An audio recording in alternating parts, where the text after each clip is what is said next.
Hello guys, how we doing? Welcome back to the Three Hammers. So apparently the first video was taken down. I've got to do it again. I'll start there again.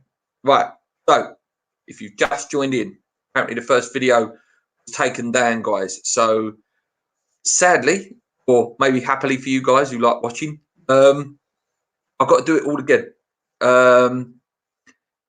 So apparently again, with the Everton highlights, apparently it's a big no-no, and apparently you're not allowed to use it again. Obviously, I was wrong then. What I read, I read that it was okay, as long as it was small and not the main part and issue of the video.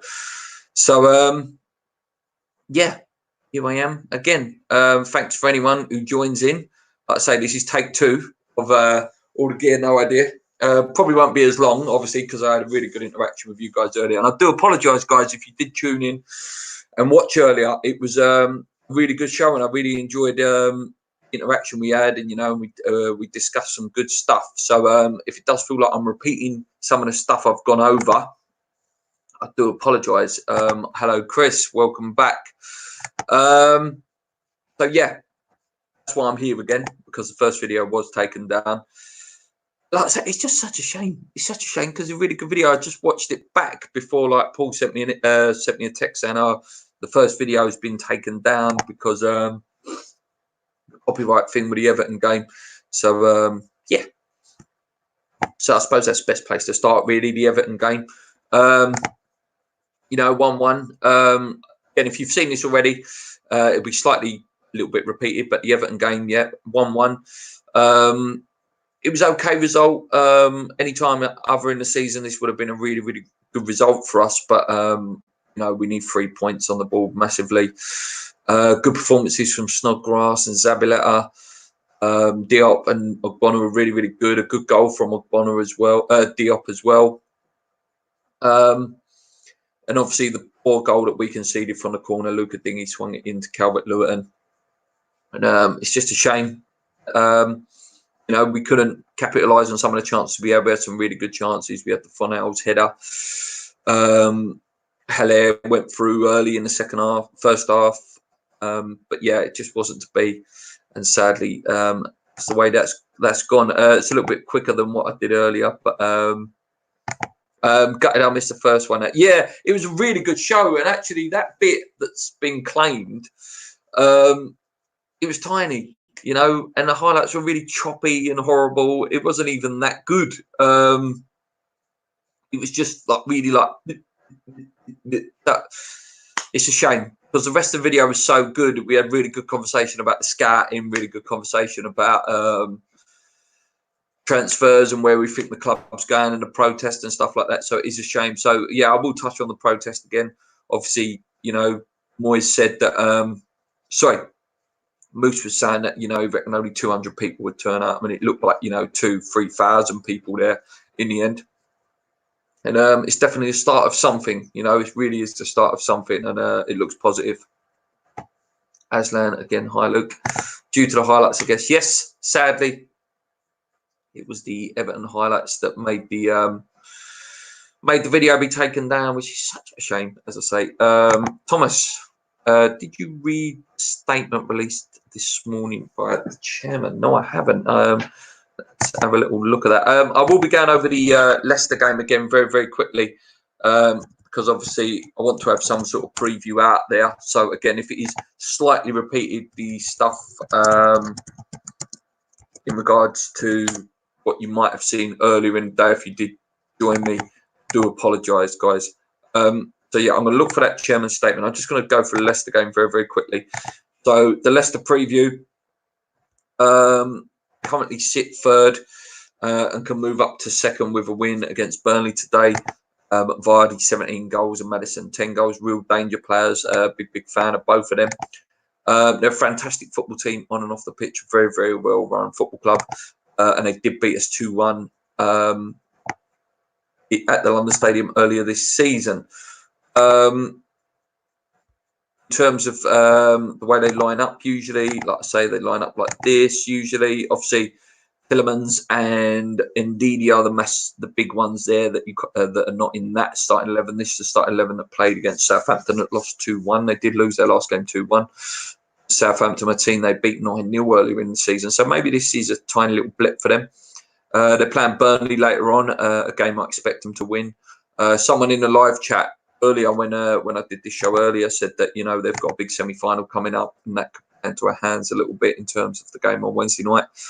I still think we'll lose, though. I think we'll lose quite heavily. I think we'll lose 3-0, 3-1. Yeah. Tough games coming up. We discussed that a little bit in the show earlier. You know, we've got Liverpool twice, we've got Man City, we've got Arsenal. Games that we picked out, you know, that looked like we could win are your Brightons and your Southampton. Brighton and was it the Southampton game, I think, as well, that we picked out that are games that we could potentially win. And obviously, Aston Villa last game of the season, if we need to win it, is a game that we, and hopefully it doesn't go that far, but it's definitely a game that we need to look at. It's on the official website. It's a good laugh, right? Okay, let me go on the official website. Bear with me, guys. Any questions, guys? I'll tell you what, we can turn this into a bit of a Q&A now, because obviously a lot of the news, sadly, I discussed earlier. And it's a shame, like I say, that video was taken down. Yeah, so I will turn this into a bit of a Q&A if you want. I cannot find this. You said it was the official website. I can't find it. Bear with me. Oh, here we go. A message from the joint chairman. Is it that one? Yeah, that was posted at 2 o'clock yesterday. And I'll put it up if you put the link in the chat. The link in the chat. I think you can put links in the chat. I'm going to pop over and read it. Be right back. Leicester are having a wobble, so hopefully we won't get the best. Right, I think I found it. Look, I'm going to put it up. Let me know if it's the right thing that I've got here. Right. So is it this one? Is this the one you've read? Let me know. Is that the right one? If it is the right one, we'll go through it and assess that one. Let me know very quickly. So Chris says, "Oh my God, what a load of they are chatting on the official site." How far apart are Everton and West Ham in your opinion? I think they're a slightly better run club than us, but yeah, I think we're going through the same sort of stuff, really. Released yesterday at 2 o'clock. Yes, that's the one. Yes, that's the one. Okay, right. So let's go through this bit. Right. So a message from the joint chairman. It is 10 years this weekend since we have achieved a long-held dream. Anything that I say which contradicts or you think you've got a comment on it, start typing in the chat and then I'll go back and look at your comments, all right?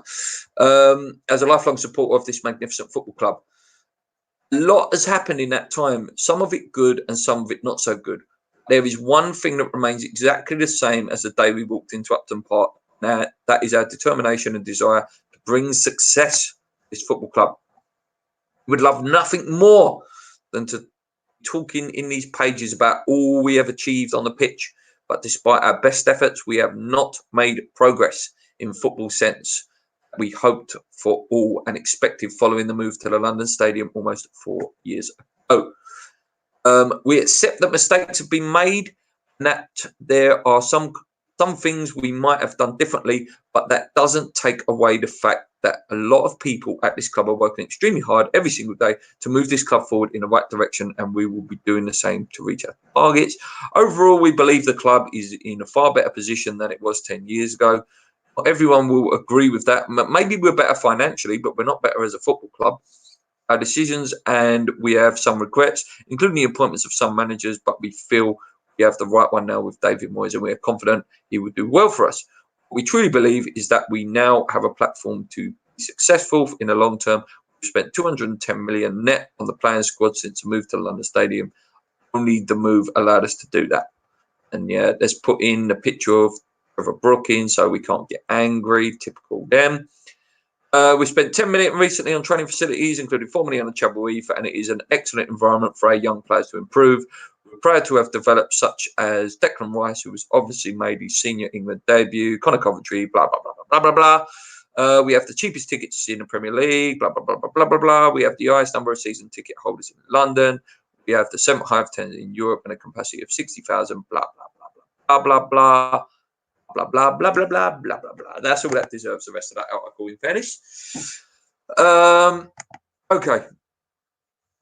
Let's go back into the comments. Like I said now. So, do you think they have sent out all the youth to get them ready? If we are relegated, we could do with some of it. Maybe, yeah, maybe some method in the madness. Send some out, get them a little bit toughened up, because that could be our squad if we get relegated. Free Pucker Pies, Karen wants to give the fans stop a protest. I will take the steak, but not the chicken. I like the chicken balty ones, actually. I'm a big fan of the chicken balty ones. I will try not to laugh. Our one scale is not working very hard enough. If they're real fans, they wouldn't be taking a lump sum. Very true. 40 million, put it into the club now in January. Sorry, Mr. Fong. Moose ate all the pies. Our training facilities are a joke. Yes. Afternoon hammers.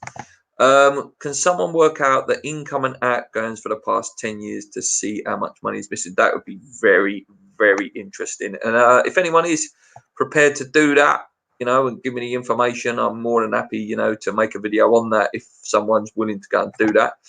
The new Noah, LOL Chris, are we finished as a club if we go down? That will get more than 24.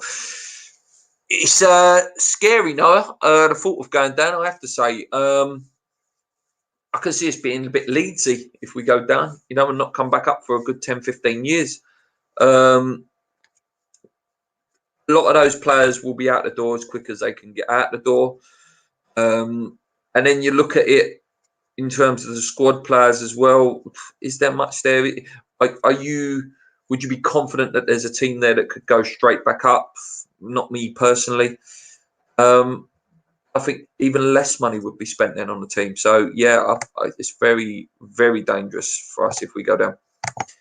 Gary, I believe that Gio is getting Kieran on again to analyse the accounts once they are released late this year. Good stuff. That would be a nice video. Good to see Gio on Football Focus. I did say that earlier. Just want to give them a big shout out as well. Gonzo's been making some really good videos on scouts. So I don't want to repeat too much what I said earlier, because I know a lot of you are the same people watching. Moving to the stadium is not why we're able to spend more money, as it's not only worth an extra 2 million a year to us. Every club has more money to spend because of Sky Money. True. And I think there was something that came out. The move to the stadium is only actually giving us an extra 2 million. So, you know, that's not a big deal. If you think of that over 10 years, no, that's only 20 million a year in terms of what we actually earn from the stadium. So, not that big a deal. I know a bit of a loving going on in there. But what do you think of the reports of only a few hundred people at the protests? It was defo more than that. Yeah, that's just club spin. Club have tried to dampen it down a bit. There was definitely a lot more than that. People that were in the chat with me earlier before the video was removed were saying, you know, it was definitely close to more 2,000, maybe even 3,000 there. Like I say, and for the first one, not bad. And obviously, anger is there, but it's not as potent as it was, should I say, the Burnley one a couple of years ago. You know, give it time, and you know, it could get a lot worse. Hopefully the results improve, but they don't. Wow, that protest is just going to get worse and worse. But I hope the protests stay, even if the results were to improve. You know, because it would just be continuous, that papering over the cracks. You know, like we do every year when we get the Tottenham result. So, you know, oh yeah, we've lost the last 23 games, but we've beat Tottenham at the end of the season, and everything's glossed over. It's always great to beat Tottenham, of course it is, but whenever we do beat them, especially over the last couple of years, there has been a tinge of like, David Sullivan and David Gold will just live off this one. You know, they'll probably release a DVD of it, and then that will be, which was a successful season because we beat Tottenham twice, or this is a successful season because we got a draw at Chelsea. And that's my problem with that. I never want West Ham to lose, but sometimes when we win a game after losing 23, or I'm exaggerating obviously, but papers over the cracks, and they use that and they spin that. It was between 2 3,000 there apparently. Yeah, definitely from the pictures I've seen. 200 million net spend since the move isn't very much per season. Only they would brag about it. Yeah, and it's true. So Gio, sorry, name escaped me there for a second. Gio said, you know, to actually look at 200 million as a net spend, you would have to go back 5 years, you know, and that equates to like, you know, 40 million pound a season, which again for a Premier League club is not that great. When you see, you know, teams like, I don't know, Villa and Fulham. I know it didn't really, spending money doesn't guarantee anything.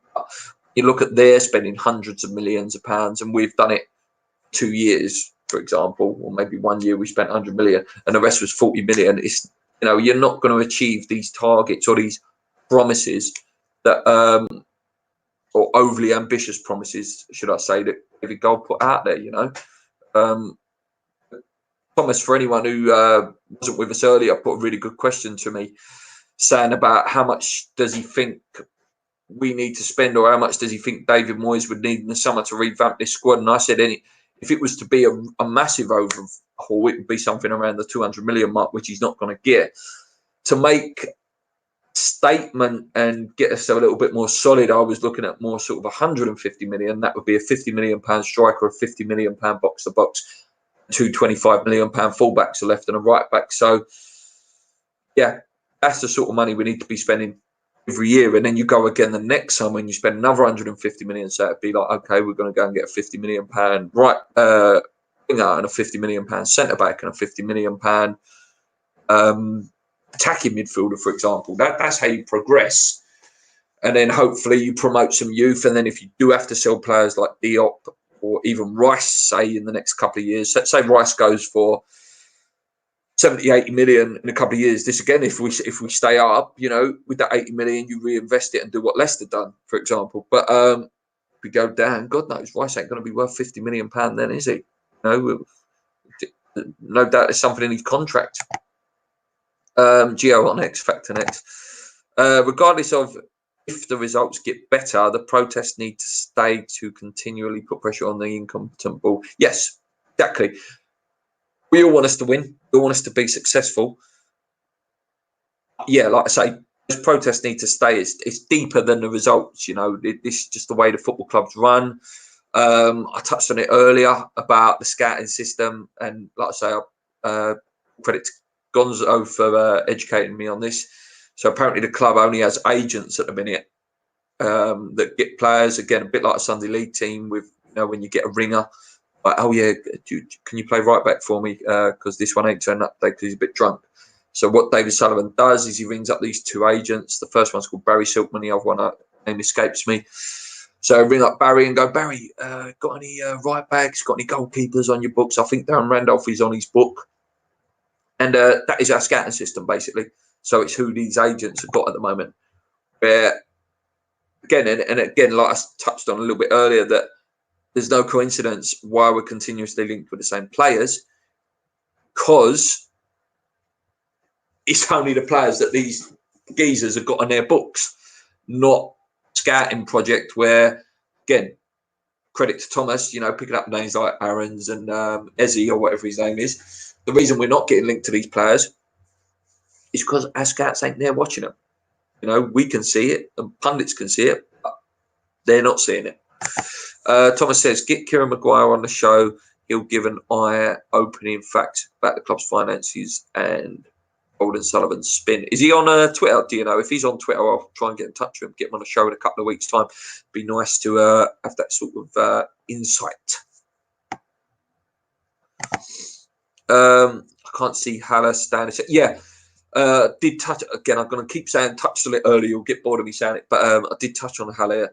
He's one that, even if we stay up, he gives me the impression that he's the sort that will go. You know, he gives me that Arnie Payet vibe. You know, he looks around that changing room and thinks, you know what, this club should be built around me. And, you know, it looks like he's becoming a bit disillusioned. I don't know. Might be reading a bit too much into his body language. For a protest, we all need to do is not sing Bubbles when it goes quiet and then start cheering. Yeah. Lee made that point, actually. When I went the West Ham Bournemouth game, said one of the biggest protests will make a really big impact and, you know, be really potent. You know, pick a television game, you know, that's coming up. I think the Liverpool game's on telly, for example. That's away though. Sorry, that is at home, isn't it? Yeah, the 29th, for example. As Gary says, when it does the, you know, they cut the music and it's Virgins always hiding. I know we want to back the players and stuff, and I'm a little bit 50-50 with that. I don't like the protests in the stadium because I think that's on the players. It would make a huge statement on telly that. Or, as when that happens, turn your back and don't sing. So there's this big, like, the whole stadium turns and they don't sing Bubbles at that point. That again, there's definitely some logic in that, Gary. I don't expect the ball to. I don't expect the ball can be forced out. The purpose of protest should be to force them to run the club properly, sort out facilities, scouting. We have to make things do. Yeah. If we can't force them out, we've got to force them to change. I really do think, and Paul has this opinion as well. I think we missed a big opportunity when them ones were called off a couple of years ago. I think they were genuinely scared, and I think there was a genuine chance we could make something happen back then. This one will take a little bit more time to build, and I hope it does. I really hope it does, and I hope it does. We do see some change, you know. But let's all not be surprised if we don't sign one player. Let's exclude Randolph. Let's not be surprised if we don't sign one player in the next, 12 days, 11 days. Wouldn't fans be just not to buy any merch, shirts, programs, food, pants, etc.? The thing with that is we all like wearing our West Ham shirts. I get the logic of it. Do you know what I mean? Like, stop putting money in their pockets and stuff. But it wouldn't surprise me if that doesn't make them that much money anymore either. You know, unless you're a team like, you know, like Real Madrid or say for example, Barcelona, and they've got the Messi, you know, and thousands, hundreds and hundreds of thousands of people are just buying the Messi shirt or the Ronaldo shirt or Neymar shirt or whatever. I don't know how much they actually make from merchandise anymore. I doubt it's as big a deal as it was years ago before the Sky money. I could be wrong. What about a sit-down protest like we did a few years ago? I was at that one actually at Upton Park.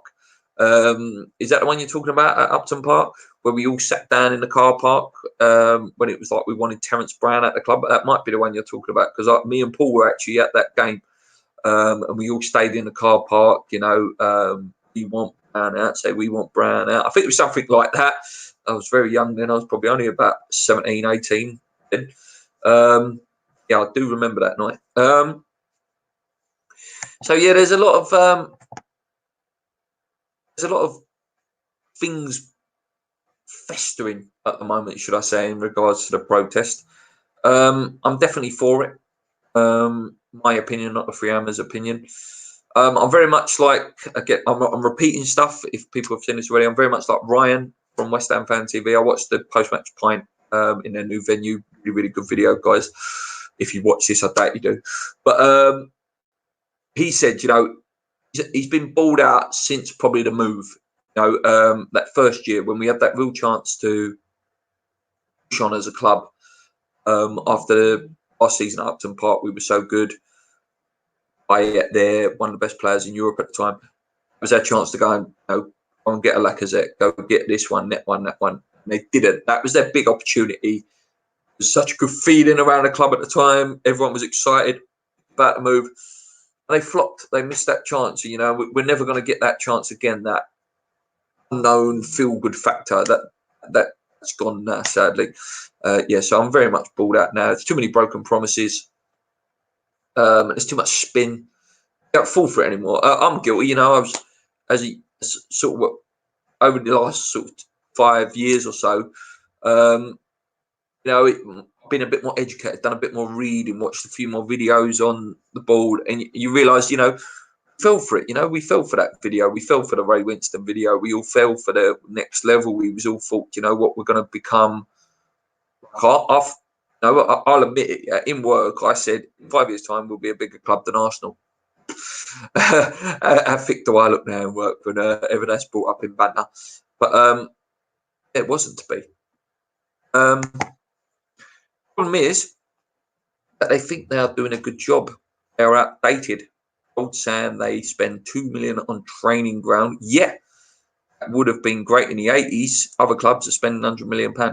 It's true. You know, who was it? Jeff Streves, credit to him, the Sky Sports guy. You know, he said, look, there's no doubt that West Ham's training ground is not of, you know, a top Premier League club standard at all. It's not. Good argument though from Ryan and Nicky on the post-match pint, if you've watched that. At this current moment though, would you, if they were to come out, for example, and say, we'll spend 100 million on the training ground, we might not be able to buy players for a couple of years, would you accept that? Then Ryan also back at him really well, I thought, with a good comment of, so it was Nicky that said it actually. Nicky went back quite well and said, it's not even that's the case. It's the case that teams like Leicester are doing it with both. They're paying 100 million training ground and still spending like 100 million pound on players. And again, that's the argument there, isn't it? That we're not a very well run club. We should demand proper communication between fans and the club. The OSB, yeah, the OSB is just a tick box exercise. That's all that is. That's, you know, if there was real, I know YouTube channels, etc., are a bit, you know, clubs don't like us. I don't think they're big fans of us. If there was a real wanted to learn more about what the fans are really thinking, you know, Nicky's, Bonzo's, even ourselves, you know, we're not the biggest West Ham channel. We're probably the third or fourth biggest West Ham channel. Come and do an interview. Come and do an interview. There you go, David Simon, both of you together with your lawyers, whatever. And there is a bit of, you know, there was a bit of stick that, you know, oh, if he does an interview with West Ham Fan TV or does an interview with Amos Chat, etc., that they'll dig him out. They'll tell him too hard questions and he will never do that. No, they're not silly people, that West Ham Fan TV and Amos Chat. You know what I mean? They're not going to sit there and just absolutely lambast him and like make him look like an idiot. Do you know what I mean? They're going to give the guy a chance to answer some questions. They're just going to ask a bit more tougher questions that maybe he's used to than Talksport and Moose. You know, they're not going to sit there and lick his ass. They're going to, you know, ask him some hard questions, and that's what these people like Jim White and stuff like that should be doing.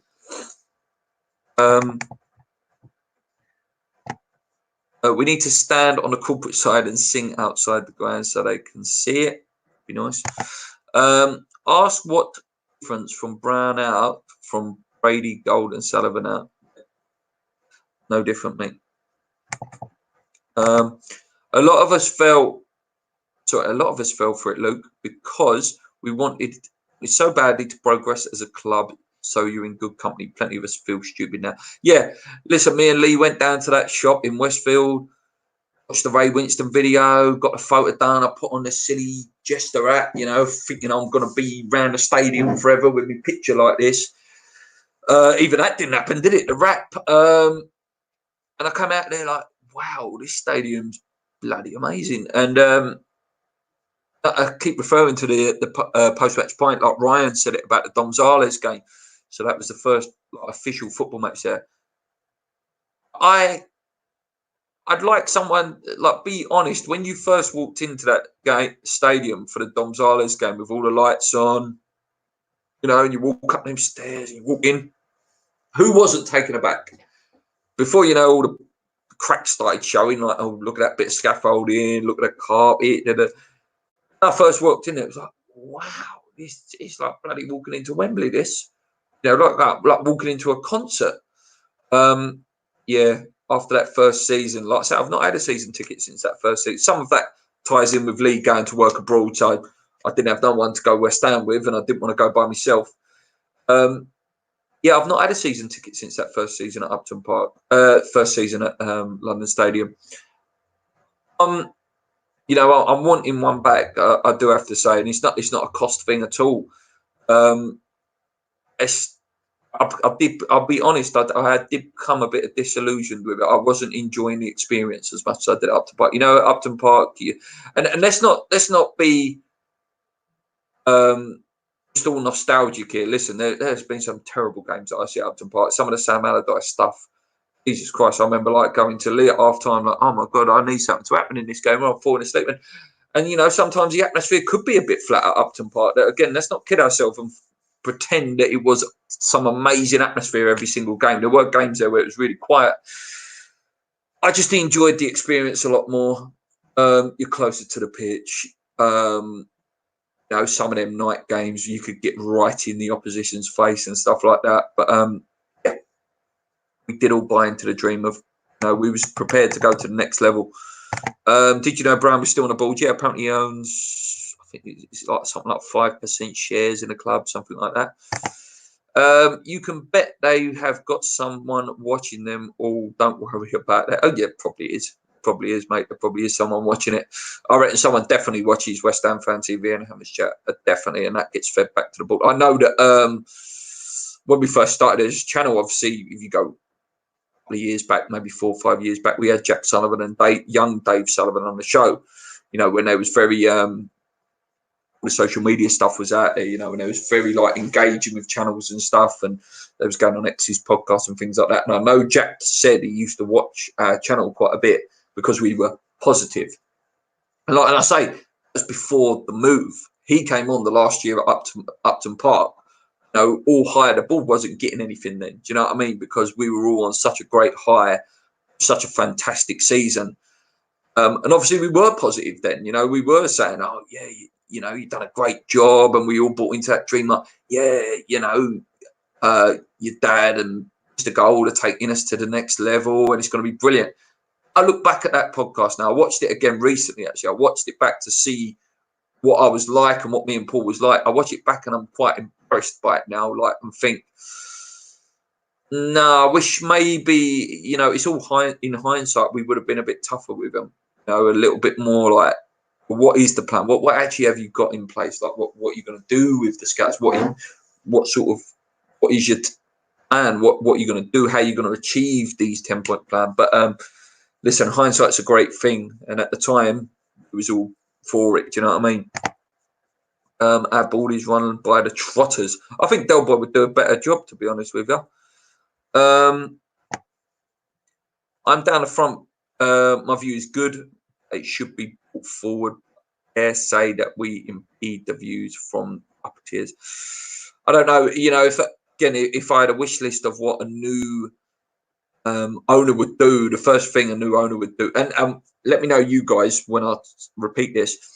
If a new owner came in, said, right, okay, we're going to spend, I don't know, 150 million pound to convert this stadium into a proper football stadium where behind the goal, you're literally, you know, with all, for anyone that went the playoff final or anyone who's been to the Wembley and watched a football match, you know, you're no further away than that in terms of the sides and the front. Up transfers may suffer for 2 summers. I would take that.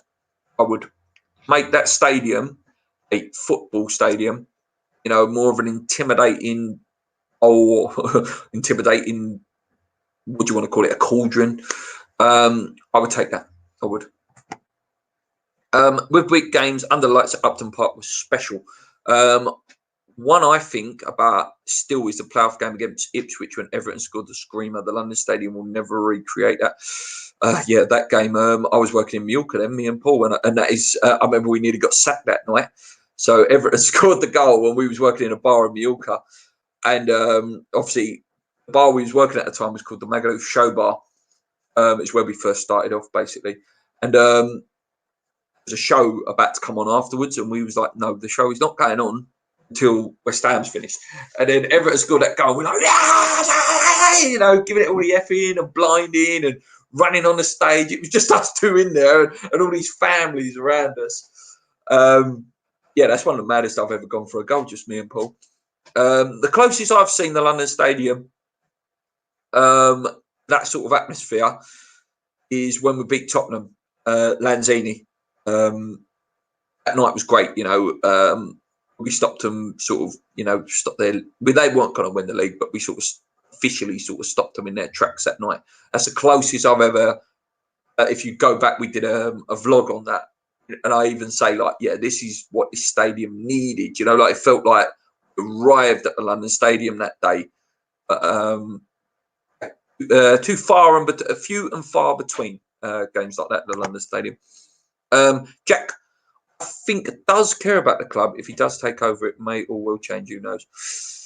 Yeah, he talks very well. Anyone who's watched the stuff on Stam Lady stuff, he talks very well. He's very well educated dad, and he's looks very proactive in terms of educating himself regards to the way football clubs are run. I think the club will be sold when they can sell it. I think people keep quoting 2023 for some reason. I think that's when the percentage they won't owe Newham Council or the government anything. I think it's 2023. Correct me if I'm wrong. We can't do anything with the stadium. We don't own it yet, but that's what I'm saying. So if this is all theoretical stuff, that we get given the stadium or they buy the stadium, for example, and they change it, that would be our wish list. Own that stadium, change it. The shape is all wrong. Unless we knock it down and start again, it would be intimidating, I'm afraid. Yeah, and it's just, criticise him and, what, but Daniel Levy had it right, he just the site, and knock the whole of the inside out of it, build a stadium. He was talking sense, where David Sullivan and David Gold just see pound signs. It was just, get us in that stadium as quick as possible so I don't have to pay for the police. I don't have to pay for this no more. I just have to pay my £2 million rent and that's it. Where Daniel Levy had more of a vision of what he wanted to do with that stadium. And so we all hate Tottenham, but no one can discredit that stadium they've got now. It's one of the best stadiums in the world. Unbelievable stadium. So lots going on. I think a lot more will go on. Obviously, we do play Leicester and West Brom. I might be going that game, hopefully. So if you do see me over there, guys, say hello. I did say this earlier. So if you people are rewatching this, if you do see me over there, West Brom game, come say hello.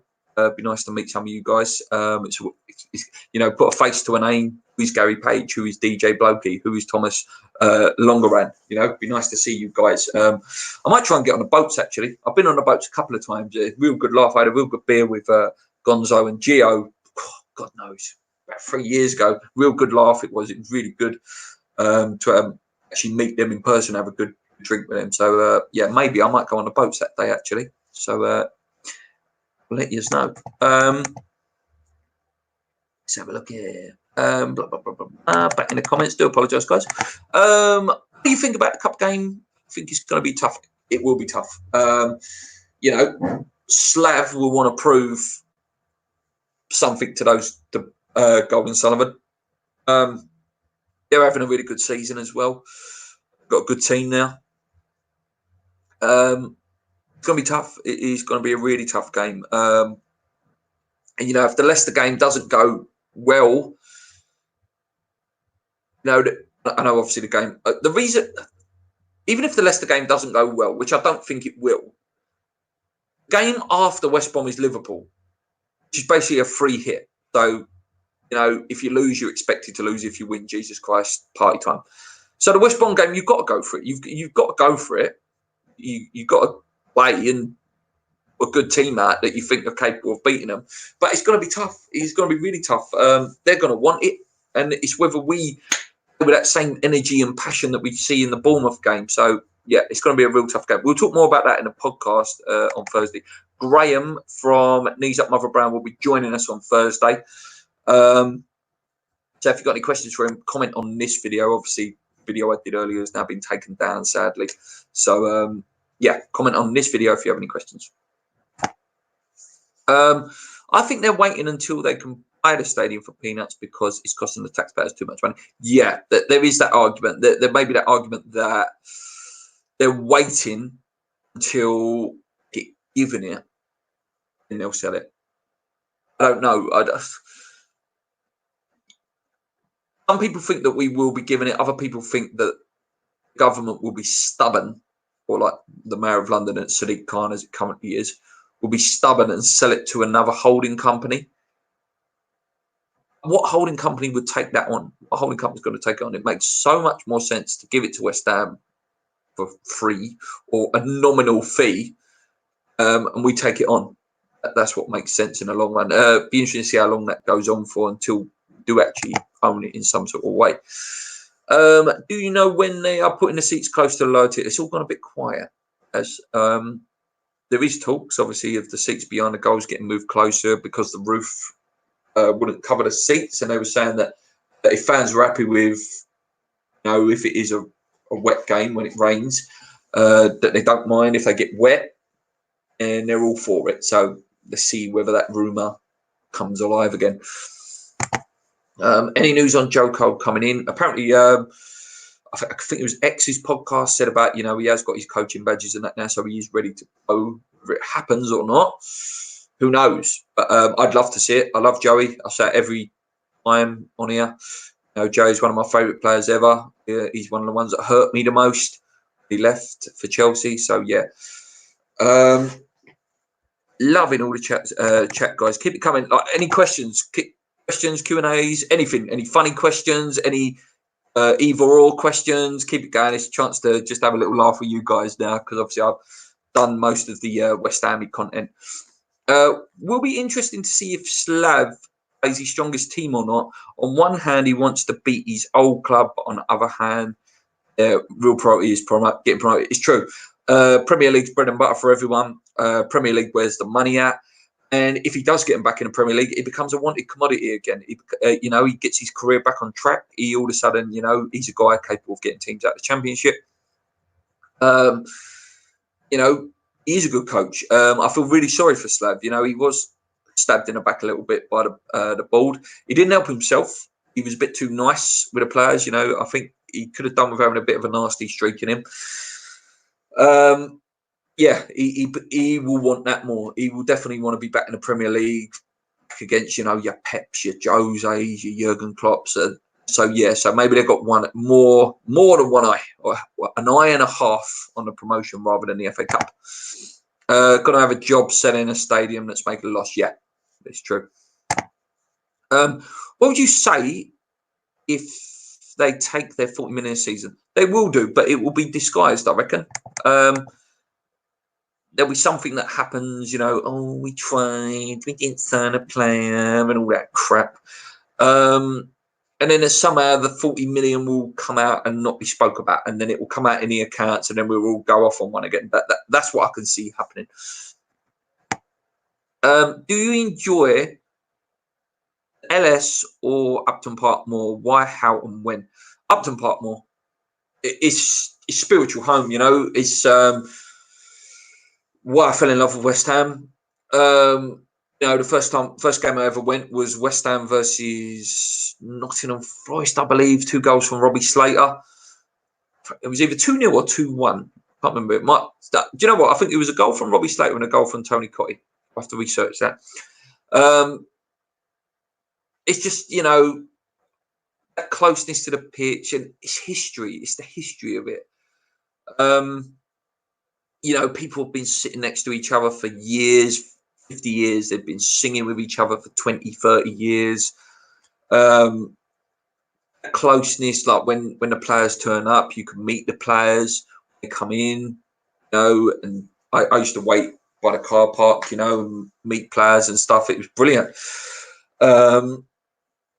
It's just everything about Upton Park is brilliant. Listen, London Stadium, if it could worked into a football stadium, then there's a lot of potential there. But I don't even see it in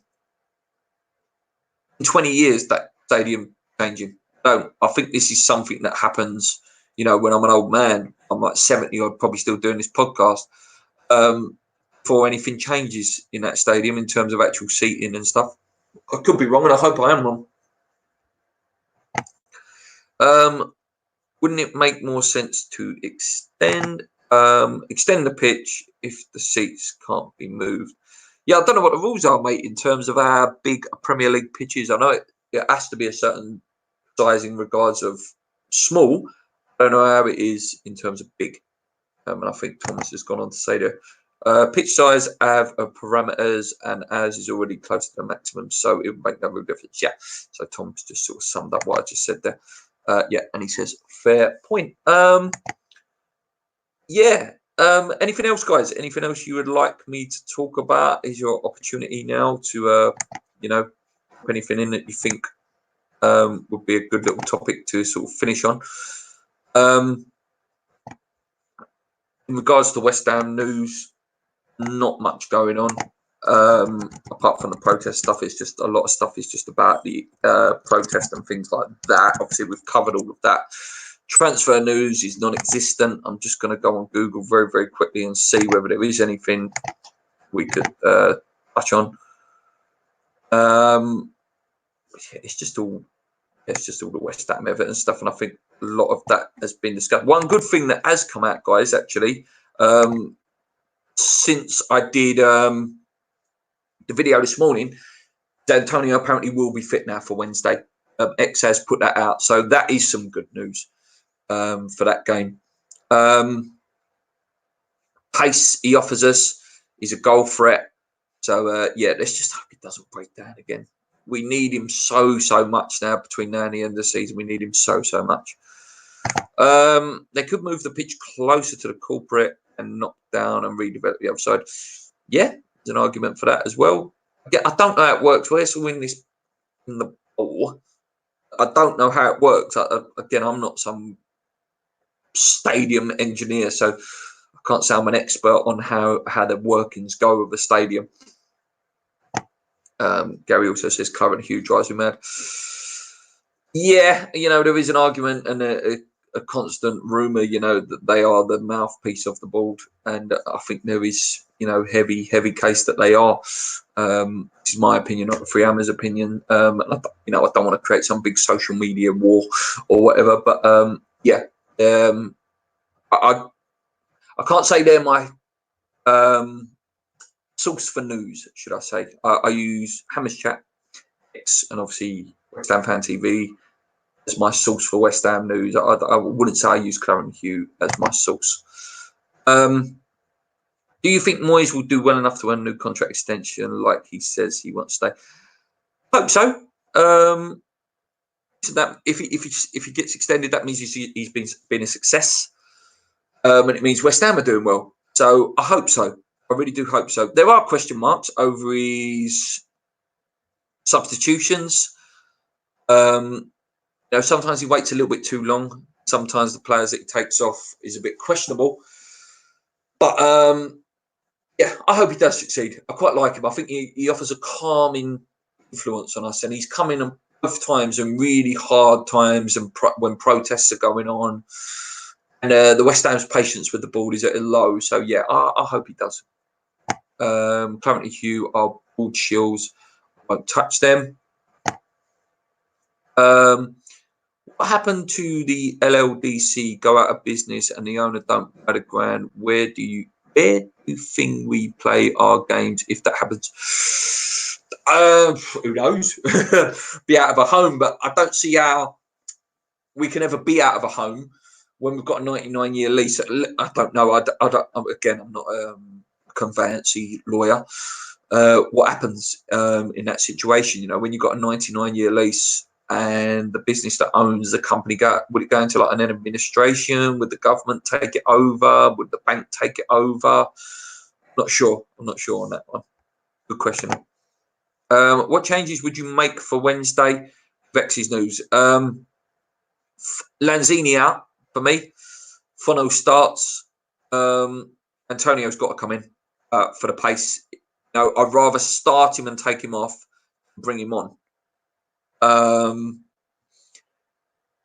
So there's no point being down, then bringing him on. We need him on early, creating havoc, creating trouble, mischief that we need to do. Like I touched on earlier, you know, Leicester have barring Robertson and Trent, two best fullbacks in the Premier League in Ricardo Pereira and Ben Chilwell. You know, they've got no pace to be thinking about.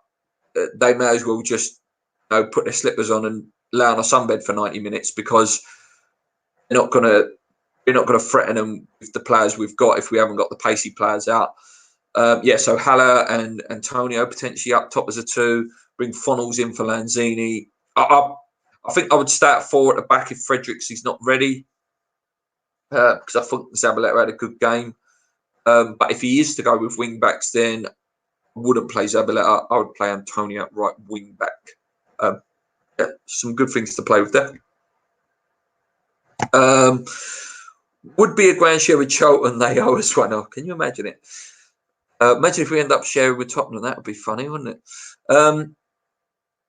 If you could take any players from Leicester, who would it be? For me, Damari Groves. He is a good player, but we missed the best one. We missed James Maddison. You know, would offer so much for us. Free kick taker, graceful midfielder. I wouldn't say that's what we need, but God, would he offer so much for it? And who wouldn't take Vardy, a pacey striker, the ability to score from anywhere? Just brilliant player. Big fan. Again, a bit of a Marmite player. I always say it. Him, Troy Deeney's, players like that. Characters. Played in the lower leagues. They know about fights and stuff like that. But Ndidi's more the player we need. Just an absolute animal. Strong midfielder. I like Tielemans. Listen, I like all their team, but there isn't many players in their team that wouldn't get into our team. The fullback straight away would get in. Soyuncu would probably get in. Tielemans, Ndidi, Maddison would all get in. Vardy definitely gets in. So yeah, there's not many that I wouldn't take from that team, I have to say. I thought we were going to help them sell the naming rights. Not sure if this was BS. Again, that shows a lot, doesn't it? 4 years, no naming rights. I don't think West Ham have a lot of say in that. I think the LDC or whoever it is that owns the stadium now do those deals. But yeah, just hasn't happened. Hi, Hoodoo. Ndidi is the player we were crying out for. He is, a Kiati, a Diame, and Ndidi. The one at Watford I like as well, Decore. That is the player we need. We need a monster. Someone who's intimidating, physical, can carry the ball and lay off the ball when they need to, like Diame. When Diame was first at us that first season, he was a train of a player, absolute train. And Kiai, he did boil off towards the end. Kiai, he had games where he just, he was jogging back and things like that. He offered a lot, Kiai, and he did score quite a few goals for us, Kiai, in the end, and Diame as well. Like back to Diame, he had an absolute banger of a shot. Didn't need a goal. The goal he scored against Chelsea, the goal he scored against Manchester United. That is what we need. Like I always say it, when Diame and Kiati's played for us, poor man's Yaya Toure. That's what we need. We can't afford Yaya Toure. We can't afford like an Ndidi now. We need someone like that. There's got to be real physical monster of a player out there like that. There's just a presence, a Patrick, like your top ones from the past are Yaya Toure's, Claude Makelele's, your Kante's, and your Patrick Vieira's. We need to go and find poor man's version of them. That will sort us out, our midfield, massively. Hi, Mr. T. Do you think we can survive this season? I think we have too many players that don't kiss the badger mentality. Now, this was discussed earlier, and I will rediscuss it because it's a good topic, and we've got some new people in the chat that weren't there earlier. I think we will. I'm going to say I think we will. We will know a lot more in the next 7 games. I'm nervous. I'm very nervous. The next 7 games are huge. I did say earlier, that we haven't got a Scott Parker, that can carry 10 men on his shoulders anymore. We haven't got that player that, like said it. Thomas said it in the chat. How much would the Scott Parker that season be worth now? £80 million probably in today's market. He was that good for us for those few years. 3-time Hammer of the Year in a row. Only player to ever do that, I think, is Trevor Brooking. We haven't got enough leaders in our team. It's scary, and that's the sort of, that's what we need to go and buy. We need to find someone like that. They're hard to find. There ain't many Nolans, Scott Parkers, and people like that. Mark Noble cares about the club. He's a fan on the pitch, but he like I said, he's not Scott Parker. He's not. Evans wouldn't be bad yet. Evans, good defender. Vegemite, not Marmite, mate. Can't think of a single player who starts for us that would replace one of Leicester's first team. Says a lot about how both teams are run. Fabianski, I would play instead of Schmeichel. Again, that's clutching at straws a bit there for goalkeeper. I think Antonio would get in that team. I think he's the sort of player Brendan Rodgers would like. High energy, powerful. Yeah, possibly Antonio.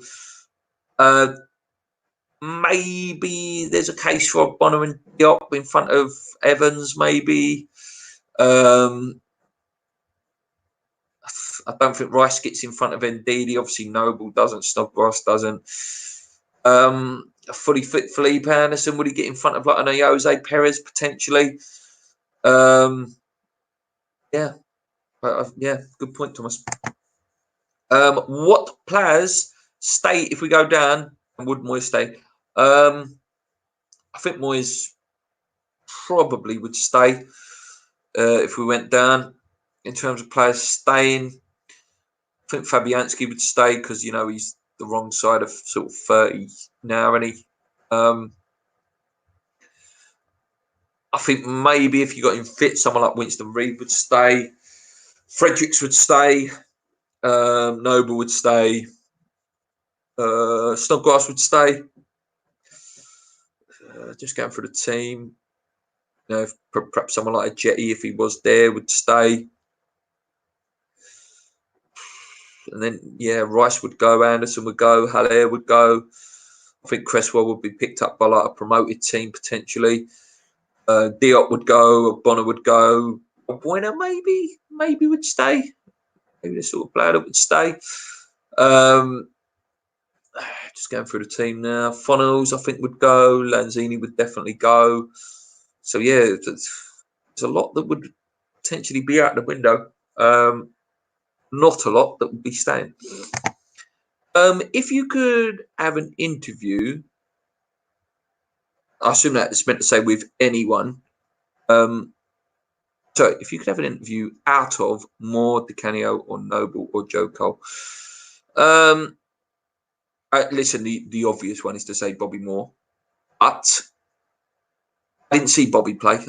Obviously, we know he's a legend. No one gets a statue outside Wembley Stadium if you're not, and no one lifts the World Cup if you're not. But for me, it's for my lifetime and what I've seen, my dream interview is Paolo Di Canio. Obviously, for me, he's God. Joy to watch, absolute joy to watch. The favourite player in a West Ham shirt. Dimitri Payet, he had the potential to go on and be the new Paolo. If he would have stayed probably 3-4 years, we would have been talking about him in the same sentences as Paolo. Payet was a better player. Paolo was just, he got West Ham. He got us. He really did get us. And, he's got his West Ham tattoo here and he on his arm. Genius, absolute genius. Paolo would be an honour, absolute honour to interview Paolo. Even some others from that era as well. I love Trevor Sinclair, great player. Julian, obviously, would be another good one. And if you want some obscure ones like Shaka Islop, I love Shaka Islop. Bobby Zamora's, like that, the ones that really sort of put into that West Ham style. And the guy who went to the West Ham Way event yesterday, John Moncurve, another one, characters, real characters. He has to play 5 at the back. Wed Zabs will be a worry I'm concerned about. That's what I'm saying. So if we do go 5 at the back, might have to play Antonio at right wing back. Maybe to play him at right wing back. And then you could potentially play Zabaleta as a right centre back. Again, don't all jump at me, but I'm just trying to, if he wants to fit him in and maybe not play Balbuena, he could go on a left centre back. Yep. Zabaleta as a right centre back with the Antonio cover at right wing back. And then you got Cresswell at left wing back, or Masuaku left wing back. We know he can play wing back. Antonio, he can't play right back, but he could definitely do a job at right wing back. Let me know. Which of the remaining top 6 fixtures do you think we have the best chance of getting 3 points from? Spurs, because just the way it goes, we're always up for that game. London derby, anything can happen. Arsenal game as well. I think the Chelsea game's in there as well. And any of those London derbies, anything can happen on the day. It's just, form goes out the window. I don't expect anything on Wednesday in the Leicester game. City game, the only sort of thing I can look at with that game is they may be a little bit ahead in the Champions League. They may rest players, but as I touched on in the show that got took down, we got beaten by Leicester's pub team. We got beaten by Arsenal's pub team. So Man City's pub team, probably the best pub team in the world. So I don't see anything out of the Man City game either. Liverpool, maybe the game at London Stadium. We did really well against them last year, didn't we? Anfield, nah, not a chance. The Anfield game. It's tough. It is really, really tough, the games we've got left. I flashed the games up earlier, actually. I'll put them up again. Just quickly let me know how many points you think we're going to get. I did say earlier that I think a good points return of the next 7 games would be 6. That was picking out, certain games. I'm going to flash it up again. People were moaning at me last time for flashing it up because the games are so hard. But I will flash it up again, guys, very, very quickly for you. Sharing the wrong screen. Do apologise. That's the wrong one. You guys want to see that one. So, yeah, Leicester City. Ignore the West Brom game. Liverpool. The next important game there is the Brighton game, the 1st of February. Huge game. That will be. And that's a game we've got to be looking to get 3 points. And again, that's not going to be easy. It really ain't. Then Man City, Liverpool, 3 hits, as I call them. The Southampton game, they seem to have found a bit of form. Hope and pray that Danny Ings picks up a little knock before then, or a red card or something. Then it's Arsenal, Wolves, Tottenham. Tough month marches as well. Chelsea, tough. Newcastle away. We've got a terrible record up there. Burnley. Could we see more protests at that game?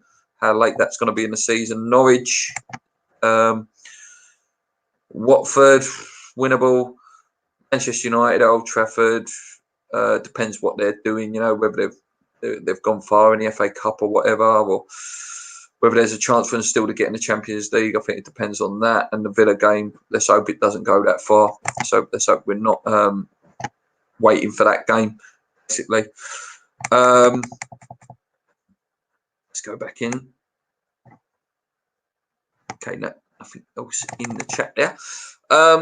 Yeah, like I say, guys, for those of you who didn't watch earlier, the video was taken down because the Everton game, I video up and I was sort of discussing. It was so pointless, though. It was so choppy and laggy video. Why it was taken down, I don't know. It weren't like you could sit there and watch the highlights properly. I was literally just discussing it. I won't be doing a show next week. All again, no idea. Episode 5 won't go out next week. For those of you who joined me earlier, it's my 35th birthday next Sunday on the 26th, so I won't be on the show. But if you are going to West Brom game, if you do see me, come and say hello. I might go down the boats, or after the game, I'll sort of be around the West Ham Fan TV cameras, because I keep wanting to get filmed and interviewed for them, because I do talk to them quite a bit. I talk to Ryan sometimes on Twitter and that. So it'd be nice to get interviewed. So if you are there, please come and say hello. A couple more in the chat here that seems to have gone. Do you think we'll go down? Ask me in 7 games' time. Because it would be typical West Ham to throw up 2 incredible results. But then it would be typical us to go and beat Liverpool and Manchester City back to back and go and lose to Brighton. That'd be typical us. But yeah, ask me in 7 games' time. We keep saying Brighton, Southampton, etc. are winnable games. So was Everton game yesterday. We often don't win them. That's what worries me. We are more than capable of losing them. We are, mate, and that's just the West Ham way. Like I say, we'll probably go and beat a Tottenham, or we'll go and get a draw at the Etihad. But we'll go and lose them games that we should be winning. Like you say, mate, the Everton game was definitely a winnable game, and a point in hindsight is not good enough. Any other time, any other season, when it's not a relegation battle season, would have been a fantastic result. Everton are a bogey club of ours. So yeah, we need to start getting 3 points on the board. I won't be putting that one in. Hammered down on the great comment. Though. Very, very funny. Thoughts on the Sheffield United game? We played okay. There were points in that game we did all right. Again, the handball rule is the handball rule. And it's just, it didn't go our way. You know what I mean? I can't see us winning 7 more games this season. No, I can't. But I don't think the points total is going to be as high. I don't think it's going to be the 42 mark that we famously went down on. I think 37, 38 might keep you up this year. Have we got that? Have we got that in us to get to 38 points? What are we actually on now? Is it like 23 points? Well, bear with me. I sound like such a bad West Ham fan. Like some people can just ramble off the points like that. Yeah, so 23, so 15 points, 5 wins, I think, would stay up. Well, not even 5 wins, like just 15 points. So, I don't know, 4 draws and 3 wins, I don't know. That would be enough, I think, to keep us up. But if we've actually got that in us or not, I don't know. Maybe we will sign bloody Neymar in the next 2 weeks and he'll keep us up, or a new Carlos Tevez or something. Don't count his chickens though. Should we play second 11 kids against Liverpool, etc., if we think we have no chance rest the first 11? No, because you've got to go. It's a game of football at the end of the day, and you've got to try your best to win every time. I understand the logic there. It wouldn't be good for the kids either. Can you imagine the kids get torn a new one in that game if they come up against like a full Liverpool team? I think Liverpool are going for the to be the earliest team to win the league, and I think someone said they can win it in. This is if Leicester and Man City win all their games, they can win it in 11 games. Obviously, they could probably win it a bit sooner if Man City and Leicester were to lose some games. But yeah, I think they're going for the earliest Premier League win, so they won't be resting players. So I don't think we should either. I'm going to leave it there, guys, because I've been going on for an hour. I spoke for an hour earlier, so 2 hours I'll give you today. I say, won't be a show next week because it's my birthday. If you see me over West Ham next week, come and say hello. It'd be nice to see you. Put a face to a name. A name to a face. We will be back on Thursday for episode 102 of the podcast, where Graham Howlett from Knees Up Mother Brown will be joining us. Be a good show. He knows a lot about the protests, so get your questions in for him. And if you want to know anything about Knees Up Mother Brown, go check them out. He was a really good guest last time when he was on. I think he came on for the 75th show or something like that. It was real good fun. He's good chat. Until then, guys, thank you for joining me again. Apologies, the first video was taken down. Paul's going to try and get that video out, but obviously take that first sort of 10 minutes out where the bit that was taken down. So hopefully that can go up again, so then you've got 2 hours to watch. Until then, guys, on your eyes, you're leaving, hit that subscribe button if you haven't already. Let's get to 3,000 subscribers so we've got a nice number behind us. Until then, let's go.